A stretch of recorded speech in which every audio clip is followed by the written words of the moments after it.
All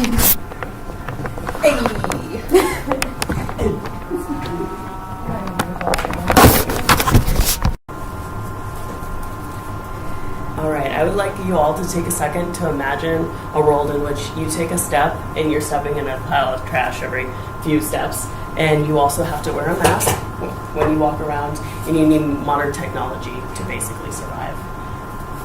As you're imagining this, you're probably not imagining a very vibrant or livable home that you can actually live in. And nonetheless, this is a possible scenario if we continue treating the environment as we do now. And we are headed in that direction right now. But one of the easiest things you can do to help avoid this is to recycle. And it's really not a hard thing to do at all. And many people, though, when it comes to doing individual things, they think it doesn't have an impact as a whole on things, but this couldn't be any further from the truth. You see this with many things where people actively, the world will come together and do things, and it does make a difference in the end. And thankfully, with recycling, people are starting to realize this. It does make a difference, and people are coming together. According to a national survey of over 1,000 U.S. adults conducted by Ipsos Public Affairs, 9 in 10 adults, 87%, report that they recycle, though only half the adults, 51%, recycle every day. But this still does not mean that we are where we need to be when it comes to recycling. Many of you probably are a bit confused actually when it comes to recycling. I know I personally am. I do recycle every day, but I don't always know where to put certain items or what items I'm supposed to recycle. And so properly recycling can be a bit difficult. And so I've done a bit of research on how to properly recycle, and I'd like to share that with you today, and in hopes that you'll carry out this action. So today I'm going to talk about how if we properly recycle, we will see improvements in both the environment, the economy, and you will feel the rewards of creating a better planet. So I'll be covering why we need to actively and properly recycle, ways that you can implement this habit into your life, and how your life will be improved if we all start to actively recycle. So let's begin on why we should recycle.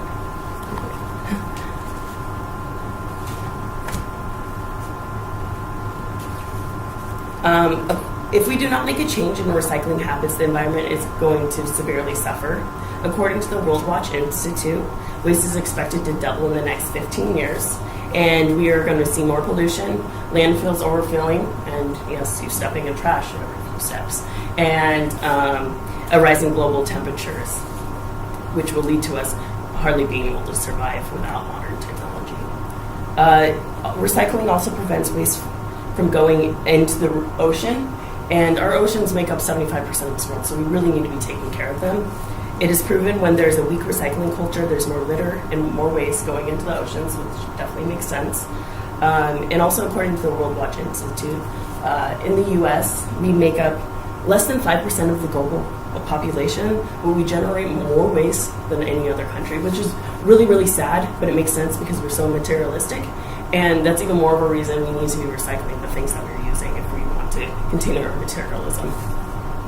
And another thing, an improvement in the economy will be seen if we all recycle. Recycling is a $2 billion industry, which I don't know why we wouldn't want $200 billion more dollars into our economy. So it's definitely a reason to do it. Also, EcoCycle Solutions says that recycling creates 30 more jobs than landfills do.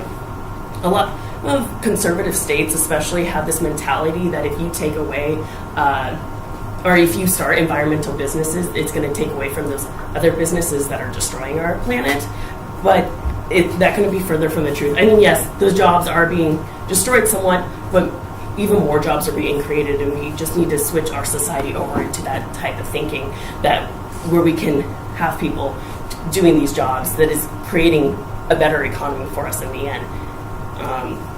So I don't know why we wouldn't want to do that in the end. So now that we know why recycling is so important, let's look at the ways to integrate proper recycling into our daily life. Standardized labels on recycling bins would help people to recycle properly. Just as we have standardized stop signs and street signs and whatever else, so we know what we're all supposed to be doing, we should also have standardized labels for recycling. According to Recycle Across America, one of the largest reasons for a decrease in recycling plants is due to contamination in garbage and recycling bins. And this problem could be reversed if we were to use standardized labels. These recycling plants are not making as much money as they'd like to be making and they're losing money actually because people don't know how to properly recycle. So to help make standardized labels a reality, there are some things you can do, and I'm going to talk to you about that in a little bit here. But there are numerous of other ways that you can also just do it without these labels. It's a little more difficult, but there are steps you can take. Creating an additional bin is really important if you haven't already done this. Hopefully you have. And we have about 75% of the things that we throw away could be recycled. So just having this bin in your house to put things will actually fill up a lot faster than your own garbage can will. So that's important. Also, just when you're out and about, look for those recycling bins. They're usually, you can find in most places you are. Just take those few extra seconds that it takes. And then taking time to understand where things need to be put and what can actually be recycled is crucial. Clean, dry, here in Kootenai County, or Coeur d'Alene, the Coeur d'Alene Garbage Company, they say that clean and dry paper and cardboard can go in. The key word here is clean. It needs to definitely be clean. So newspapers, flashing cardboard, junk mail and envelopes, magazines and catalogs, telephone books and paper boxes are good to go. Clean plastics, number 1 and 2 only. Make sure you take off those lids and you rinse them out, take off the caps. This can be I forget to do this sometimes, and I know I've thrown them in there, but make sure you're trying to take those off. And then clean metals, tin cans, and aluminum can go in there. And now there's some that definitely can't, at least here, glass of any kind, no plastics. Thing with these two, glass, you can go down to the landfill here on Ramsey, they'll take glass and recycle it for you. Plastic bags, you can go over to Lowe's. I'm sure a ton of you guys have a ton of these sitting around at home, and you can take them down to Lowe's and they'll recycle them for you. And you don't have to do this every week. You don't have to do it every month. Do it every few months, and it's really not that far out of your way to make a better home. And then no plastic utensils, garbage on them, contamination. No styrofoam, batteries, or shredded paper.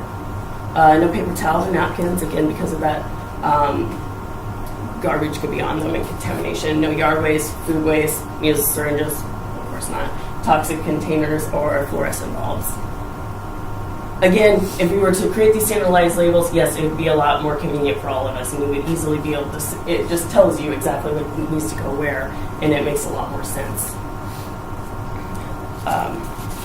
But if these recycling concepts are integrated into our lives, there will be an improvement in both the lives of this generation and the generations to come. And when recycling reaches 75%, both environmental and economic benefits will be seen. Standardized labels will lead to a positive benefits, and then you'll also get this sense of self-fulfillment, at least I hope you do, out of doing something good for yourself and those around you. So now that we know why recycling is so important and how it can drastically change societies for the better, let's wrap up. I've shown you today that if we begin to properly recycle, we see improvements in both the environment, the economy, and we'll personally feel the rewards of creating a better planet. In order to do this, I've shown you why we all need to actively and properly recycle and the ways that you can implement proper recycling into your life. This in turn will create an improved life for yourself. It is impossible to deny that recycling has positive impacts. And unless you enjoy ruining your home, there is no reason that you should not be recycling. I understand that it is hard to know what should and should not be recycled, so that is why I'm asking you today to go to recycleacrossamerica.com and join me in signing the petition of asking mayors to put these standardized labels into use. You can also encourage your workplaces to your school and businesses to start using these standardized labels. And back to the petition, it's very easy to sign. All you have to do is put your name on there and your email and click enter. I did it, and super simple. And then maybe consider donating if you have the funds. But if not, still the number one thing you need to do is just be aware. Know what can be recycled, what cannot, and take those few extra seconds to just make a more vibrant and livable home for all of us.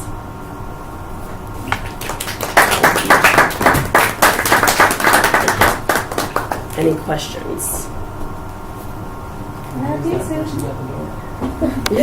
Maybe they do.